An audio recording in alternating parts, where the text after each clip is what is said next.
today on Divorce Court. I need help saving my marriage. I don't feel like he shows me enough respect. She needs to listen to me more. I want to know that my husband's in it to win it. Divorce Court is now in session. Good day, ladies and gentlemen. I'm here today with Brittany Jones and Quinten Garrett. The two of you have been together for 4 years, married for 2. Mr. Garrett, you're 32. Ms. Jones, you're 28. Ms. Jones, you have 4 children from previous relationships, none with Mr. Garrett. Correct. I want you to tell me why we're here in divorce court today. You're looking for assistance to save this marriage. Tell me why it's in so much trouble. Well, he sent mixed signals from the start. He knew I had 4 kids when we got married. He knew I couldn't have any more children. He knew that I didn't want any more children. I told him if he wanted more children, I'm not the woman for him. This is way before we got married. He said I was the one for him and that wasn't a problem. And after we got married, it was like it went downhill from there. About a month after we got married. What happened? He abandoned me and the children while we were staying in motels. We lost our place.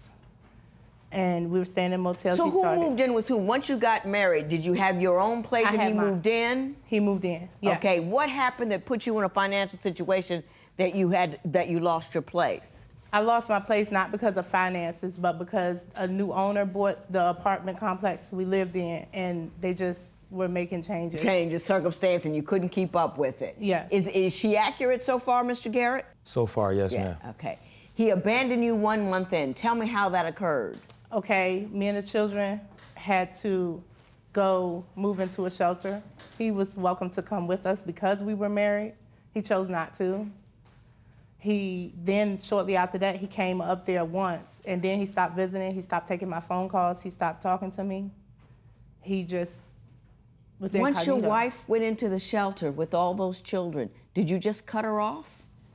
Not exactly, Your Honor. What happened? There were situations with myself that I felt like I didn't want to go through it again. Prior to our relationship, I had already been in that similar situation as far as being in a homeless shelter for 3 years. Right. And I vowed to myself I didn't want to go back to that situation. I wouldn't relive that situation.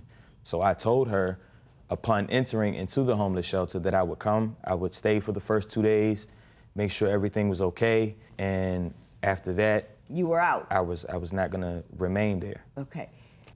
I can't co-sign on that, but I can understand it. My question to you is, once you left them there and you didn't have to stay there, why did you stop contact with them? You can take calls, you can bring them money, you can see them. Why didn't that happen? It was more or less out of sight, out of mind, so to speak, and I was employed in another city, so I was trying to maintain my job in the next city, so it was hard transportation-wise. You don't need a transportation for a phone call or a text. It was just hard. I couldn't deal with it. You couldn't deal with it? So you made her deal with it alone? Not intentionally. It was just a mistake that I made at that particular time. I can take that. Ms. Jones, then what happened after you were abandoned in the shelter? I just focused on the kids and getting a place. I got on my feet, and he ended up coming to my place, and actually had a couple friends over, and we were having drinks and stuff, and then he said he was going to take a shower, and that's when my friends left, and I went upstairs, and his phone was on the bed, which I've never went through his phone before, but all the things that were taking place, I picked up the phone, I looked in it, and that's when I seen messages saying, I love you, and when are you coming home, and when are you coming home? Yeah. So, Mr. Garrett, is the truth actually that not only did you abandon him in the shelter, the reason you lost contact with him is that you found shelter with another woman? Partially. I can say partially. Did you stay with that other woman because she had a place? Yes. There was... Help me. I feel like it was more to it than that. Well, tell me what that was. As far as, to back it up just a little bit, Your Honor. Okay. As far as the kids were concerned, as far as us having conversations about having another child, she knew that from the beginning that I wanted another child. I had a prior situation with the child that I have outside before we were together, and that situation, I'm not as present in my son's life as much as I would like to be. So I wanted another child. So you're telling me 30 days into a marriage, after you already married a woman you knew who couldn't have children, you abandoned them, left them, and went with another woman because all of a sudden in those 30 days, that not having a child issue became paramount. It was so important to you that you abandoned her. Isn't it the case that you didn't want to stay in the shelter? It was her tough luck. You found another chick to put you up, and that's exactly what you did. Isn't that what happened? Yes, ma'am.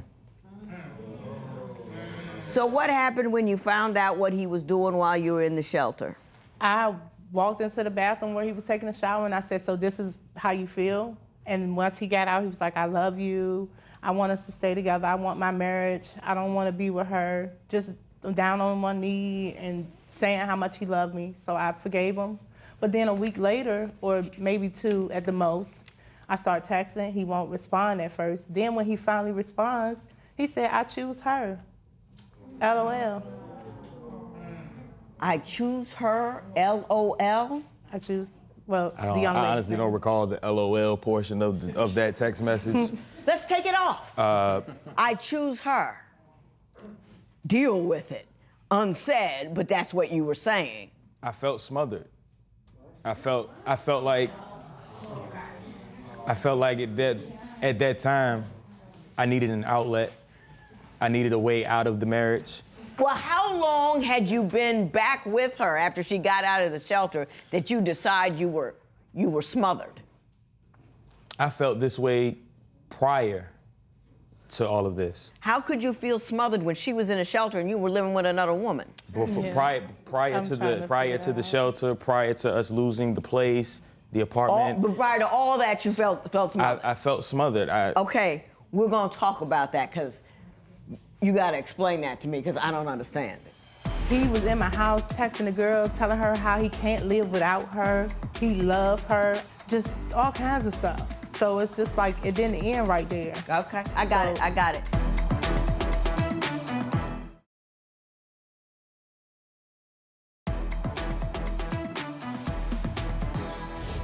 So what I'm gathering from what you've been saying, that you felt smothered all along throughout the entire course of your relationship with Ms. Jones. Is that accurate?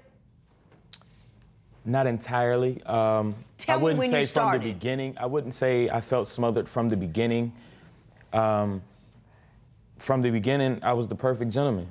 Wine her, dine her. I wanted to be with her, so I did whatever it was necessary to be with her. When did you start feeling smothered? That's the question. Maybe 6 to 8 months into our relationship.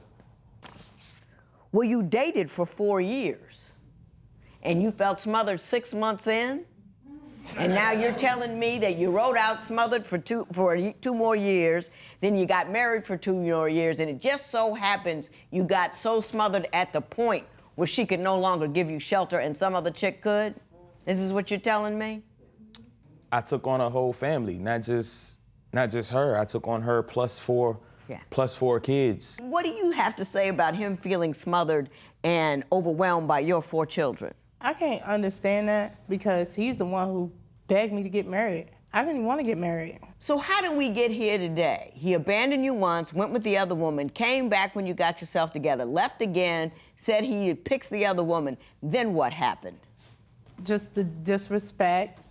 Him, like one time, he wanted to go downtown, which is a place where a lot of this stuff is taking place. Okay. Where he's leaving and not coming home and all this.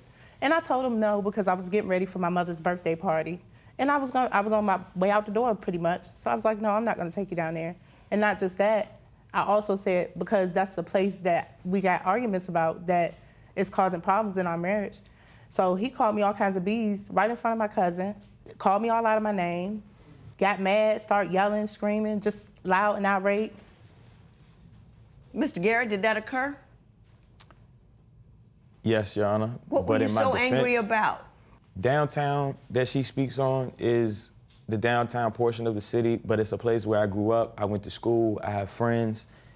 Downtown is also where the young lady who I had the affair with, she resides in that portion of the city. Yeah. And So okay. whenever I say I'm going downtown to hang with the fellas, Fellas. she assumes that at some point You're gonna see during that that woman. time, she feels that I'm gonna initiate contact with this young lady, And he or has. And I'm isn't going to that see pretty her. much what you've been And doing? he has. No. I mean, He she's did. always willing to take you back when you come back, so there must be some kind of contact with her throughout. He was. With the young lady who I had the affair with? He No. was. Well, you left her twice for the True. lady. True. But So once what- the young lady found out that I was married, that relationship was cut off. Okay. No, it So you tell me what happened, Ms. Jones. It was not cut off. He was in my house texting the girl, telling her how he can't live without her. He loved her, just all kinds of stuff. So it's just like it didn't end right there. Okay, I got So- it. I got it. So, I know what was happening. He had you both. He had you both, and you were both tolerating one another, which you got to own a little bit. Yeah. Because you I knew knew- she was I there, knew- and she knew you yeah, were there, I knew he was and still you were seeing just her. trying to pull and this and that, and you were Yeah. playing one against another, and went wherever the circumstances were best at Yeah. that particular point in time. So I'm going to move off of that for a minute because we have established that clearly, and I want to talk a little bit about your finances and how that contributes to the instability in your marriage. See, she's handling all the bills and making sure there's a roof over your head and transportation and paying all that.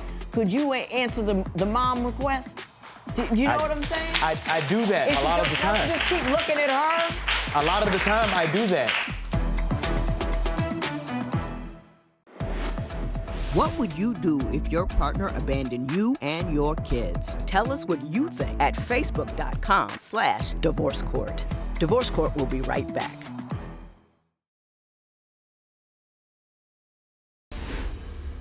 So tell me what your current financial situation looks like.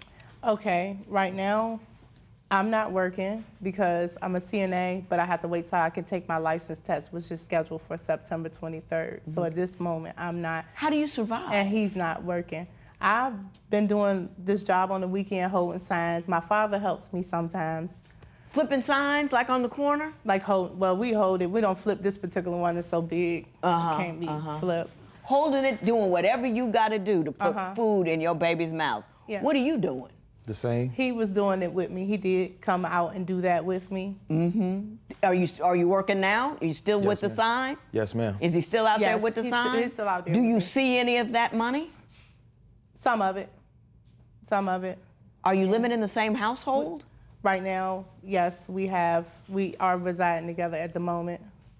Do you still believe him to be in contact with the woman downtown? To be honest, I'm not sure. He's very secretive with his phone and different things. So sometimes I think he might be the way he reacts to me at times. You say she plays spades, ignores her kids, and it's just too much for you, and that's why you're overwhelmed. Why don't you explain your perspective to me? Because right now, At home, Your Honor, I take care of 95% of everything. I do the cooking the majority of the time. I do the cleaning. is that true that he does the cooking and the cleaning? He does cleaning. He does cook. I cook sometimes too. Maybe not as much sometimes because everything else is on me. The bills are on me. Everything else, like to and from, transportation, bills, everything else I have to handle. On top of my own mind, things that I'm going through because of what we're going through. She's too easy on the kids. Why do you say she's too easy on the kids? Your Honor, prime example. We're in the room. I'm watching TV. She's on the bed. She's playing her spades on her phone. One of the children may come in and ask her a question. She totally doesn't say anything. She'll be sitting there playing the game. Mom, Mom, Mom, Mom, I need this. Or Mom, can I do this? Mom, Mom. No response. After a while, I'm like, okay, listen, you're gonna have to say something to them. They keep coming back. Can I ask you this? Can you pop out there, since she's handling all the bills and making sure there's a roof over your head and transportation and paying all that, could you answer the mom request? Do you know what I'm saying? I do that a lot of the time. Just keep looking at her? A lot of the time I do that. But I'm also the disciplinarian. Right. So when the That's all kids he come does. in, All he a does lot is of the just times pray. when the kids come in to ask whatever question, they don't come to me. Because all he do is yell. They'll go to her because Do 9 you times out yell? of 10, they All know he my does is answer. yell and scream at them all day. Do 9 you times- yell and scream, or do you discipline? There's a difference. In my opinion, I feel I do half and half. I give them a lot of both. Do you want to save this marriage? I do, only if the issues can be addressed and worked on. I feel Do as though- you want to save this I marriage? do. That's why I'm still here. I give you my best, the best I got. Don't know if it's enough, but I give you the best I got. What must you do when you marry someone with children? Share your opinion on Twitter and Instagram at Divorce Court. Divorce Court will be right back.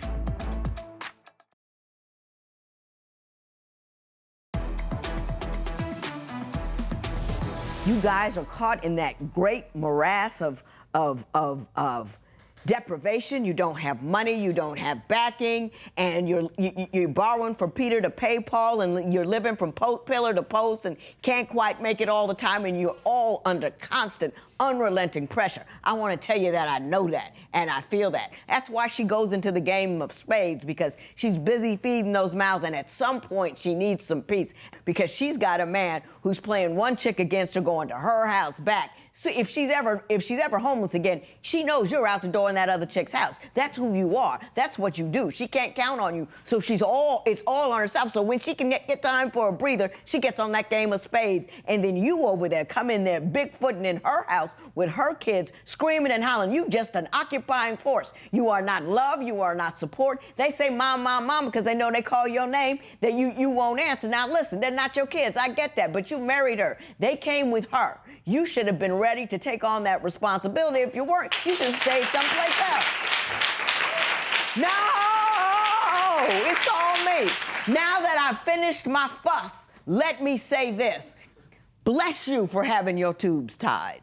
Never ever complain to her again about lack of children, because you can't tolerate no more. You can't bring no more. It would be a total ego move on your part that will implode this family completely, because if you get another kid and you get sick and tired of it, you're gonna leave that kid with her and walk off. So you don't deserve anymore. That's no, because it's ego for you now, because you guys are barely treading water. If you really want to save this marriage, you have to show up for a grown man. I don't think he has it in him. Tell you the truth. I think there's too many opportunities for him to do the wrong thing, and that he's going to do that. What I would do if I were you, keep on that CNA track. Don't worry about him. And next time he bounces, you make sure he stays gone. You don't need that kind of drama. You need to be secure in yourself. Be cool as long as he's cool, and make him show up. Never make his romantic life part of your drama.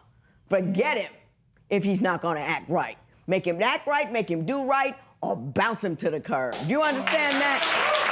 Bounce. I'm mad, and this matter is adjourned.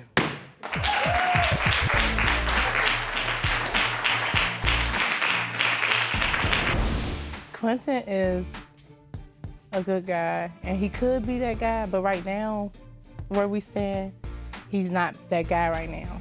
But I see potential for him to be that guy if he could just step it up. I want my relationship to be better. I know I can be a better man, a better father, a better husband, and I want to be. And I want to make those necessary steps to be that husband that my wife wants me to be, or that she needs me to be.